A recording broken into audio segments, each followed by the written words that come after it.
Bonjour à tous et à toutes, aujourd'hui c'est Brenda, fondatrice des Marquises Noires. C'est une chaîne réservée à celles et ceux qui veulent progresser dans leur vie sentimentale et dans les autres aspects de leur vie. Si mon contenu vous plaît, abonnez-vous et n'hésitez pas à partager mon contenu. Je propose également mes services en amont si cela vous intéresse, dites-le moi en commentaire et réservez une séance avec moi. Entrons dans le vif du sujet. Alors aujourd'hui, on a une femme qui est confrontée à une situation que je juge alarmante, inquiétante, mais vraiment. Et je sais que ce n'est pas la seule femme dans ce type de relation. Euh, le but de la vidéo n'est pas de la juger, bien évidemment, mais de comprendre comment éviter d'être dans sa situation. Je vous raconte un peu l'histoire. Récemment, j'ai rencontré un homme à 15 minutes de chez moi. Nous avons flirté et de fil en aiguille, une relation est née. Toutefois, il y a des problèmes qui me bloquent dans cette relation. Tout d'abord, l'hygiène. Lorsqu'on le voit dehors, il est charismatique et élégant. Mais lorsqu'on va chez lui, c'est très sale. Pas juste désordonné, mais sale. Par exemple, il ne passe jamais le balai, la cuisine est sale, pareil pour la douche. À tel point que je n'aime pas prendre ma douche chez lui. Quand je lui fais part de ma gêne, il me répond que la propreté n'est pas l'affaire d'un homme de toute façon. Je répète, quand je lui fais part de ma gêne, il me répond que la propreté n'est pas l'affaire d'un homme. Ensuite, il sent très régulièrement la transpiration. Il ne met pas de parfum ni de déodorant. Je lui ai dit d'en mettre, mais il refuse. Pourtant, moi j'en mets. Quatrièmement, mon copain me reproche de ne pas m'investir assez dans les tâches ménagères chez lui, c'est-à-dire de ne pas nettoyer sa maison et de ne pas cuisiner pour lui. Il aime quand une femme prend soin de lui et quand on lui cuisine des bons plats. Cinquièmement, en 9 mois de relation, il ne m'a jamais rien offert. Rien pour Noël, rien pour les fêtes de fin d'année, rien pour l'anniversaire. Les rares fois où nous sommes sortis, c'est à mes frais et à mon initiative.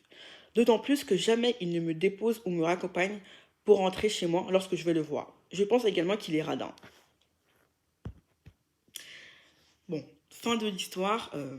Entrons un peu plus dans le vif du sujet de manière explicite. Les marquises, dites-moi en commentaire, vous voyez combien de red flags à cette relation? Parce que moi, à toutes les lignes que je viens de vous narrer, j'en vois. Pour être honnête, hein, cette femme dit qu'elle est en couple, mais elle n'est pas en couple lorsqu'on analyse la dynamique dans son couple. Du moins, c'est la seule à faire entretenir cette relation, à la faire vivre. C'est donc une relation à sens unique car cet homme ne montre en rien qu'il est en couple avec elle. Que ce soit d'un point de vue sentimental, physique, financier, émotionnel, etc., etc. Moi, j'ai une question à vous poser aujourd'hui, les marquises.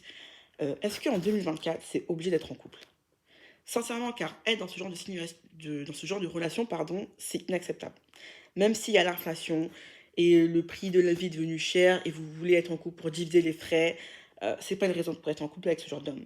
Même s'il y a le réchauffement climatique, ce n'est pas une raison. La guerre en Ukraine, tout ce que vous voulez, être en couple, je pense que c'est pas forcé. Sincèrement, surtout quand c'est une relation qui nous désavantage et qui ne nous profite pas. Premièrement, l'homme a une hygiène de vie déplorable en lui comme chez lui. Donc à partir du moment où tu as vu que cet homme ne prenait pas soin de lui dans son, dans son espace de lieu de vie, c'est-à-dire son domicile, soit tu stoppes la relation, soit tu prends tes distances. Voilà. Quand vous commencez pardon, une relation amoureuse et que vous voyez des choses qui ne vous plaisent pas, essayez pas de faire changer la personne parce que la personne, elle ne changera pas, surtout quand c'est des détails sur l'hygiène, honnêtement. Hein. Vraiment, dans tous les cas que j'ai vus, quand l'homme est sale, vous pouvez parler, vous pouvez faire tout ce que vous voulez, l'homme, il change pas. Ensuite, il faut pas hésiter à fuir, en fait. Il faut vraiment fuir quand vous voyez qu'un homme n'a pas une hygiène de vie qui correspond à la vôtre. Voilà. Il faut stopper la relation. Franchement, les hommes, il y en a partout. Parce que qu'est-ce que ça dit de toi, jeune marquise? C'est-à-dire que en acceptant sa mauvaise hygiène, ça veut dire que pour toi, l'hygiène, c'est pas si important. C'est-à-dire que tu peux sortir avec un homme, tu peux coucher avec un homme qui ne se lave pas, qui sent la transpiration, qui a une mauvaise haleine, qui nettoie pas chez lui. Qu'est-ce que ça dit de toi, en fait? Tu vois? C'est étrange. Deuxièmement, ton chéri aussi, il est audacieux, hein. Il est culotté, moi j'aime bien. Il te demande de nettoyer son domicile et de cuisiner pour lui. D'abord, c'est pas à toi de nettoyer son domicile, hein. Soit il le fait lui-même, soit il emploie une femme de ménage et il crée de l'emploi par conséquent. Je rappelle que quand vous prenez une femme de ménage, bah, ça peut être déduit de vos impôts. C'est tout à fait normal de refuser cela, hein. C'est inacceptable. Tu peux pas nettoyer son domicile alors que c'est sale. Et qui peut accepter cela, tu vois? Si au moins la cuisine elle était propre, bah oui, tu pouvais faire de temps en temps un repas ou même cuisiner chez lui. Il peut cuisiner pour moi, c'est un peu romantique en fait, un dîner chez lui, etc. Dernièrement, ton chéri, il n'est pas attentionné envers toi. Donc, qu'est-ce que tu fais avec lui, sincèrement? Donc, en 9 mois de relation, pas de cadeaux, pas de site d'amour, pas de sortie, pas de week-end. Il n'y a eu aucune prise d'initiative de sa part. Donc, vous n'êtes pas en couple. Donc, je pense qu'il faut vraiment que les femmes soient exigeantes envers les hommes avec qui vous avez des relations sentimentales, sexuelles euh, et des relations amoureuses.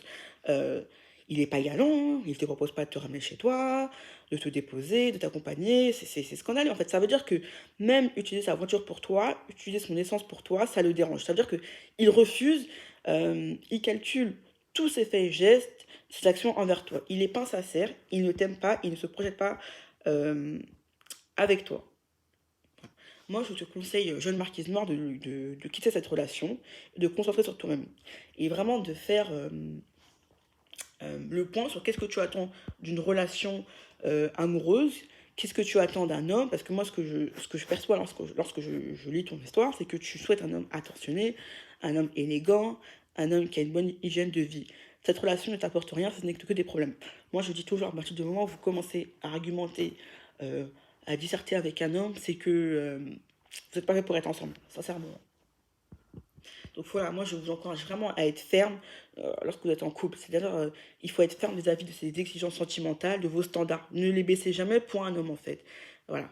Euh, Quand il dit vraiment que la propreté est une préoccupation de femme et pas l'affaire d'un homme, franchement c'est scandaleux. Mais où est-ce qu'on est là? Enfin, mettre un peu de parfum, de déodorant, euh, manger un chewing-gum, c'est pas interdit, ça tue pas. Donc voilà, donc je vais conclure cette vidéo.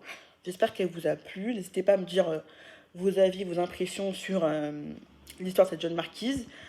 Abonnez-vous et partagez mon contenu. Et je suis présente sur Instagram, sur Facebook et sur plusieurs plateformes de communication.